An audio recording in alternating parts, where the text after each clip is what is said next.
அமெரிக்காவுக்கு மரண அடி தந்த இந்தியா இந்தியா ஏன் அமெரிக்காவுடன் மோதுகிறது பார்த்துடலாமா? இந்த மாதிரியான குயிக் நியூஸ் அப்டேட் வேணும்னா இந்த விவசாயினுடைய யூடியூப் சேனலை சப்ஸ்கிரைப் பண்ணிக்கோங்க.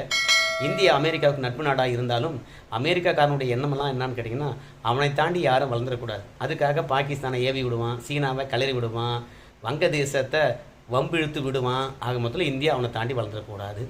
அதுக்காக இப்போ புதிய ஒரு விடயத்தை கையில் எடுத்திருக்கிறான்.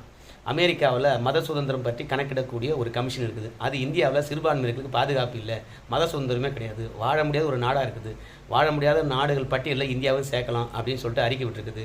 இந்தியா பார்த்த உடனே காண்டாயிடுச்சு. உன் நாட்டில் இனவாதம் எந்த அளவுக்கு இருக்குது அதை பார்க்க மாட்டேன், நீ வச்சுங்கிற கமிஷனே போலியான கமிஷன். என் நாட்டில் சிறுபான்மையினருக்கு இருக்கின்ற பாதுகாப்பு மாதிரி உலகத்தில் எந்த நாட்டுக்கும் கிடையாது. அதனால தான் என் சிறுபான்மையினர் மக்கள் தொகை என் நாட்டில் அதிகரித்திருக்குது. எனக்கு அறிவுரை சொல்ல வேணாம், உன் நாட்டை பாரு அப்படின்னு சொல்லிட்டு மரணடி கொடுத்துருக்காங்க. அமெரிக்காக்காரனுக்கு இருக்கிற யூகம் உலகத்தில் வேறு யாருக்குமே கிடையாது.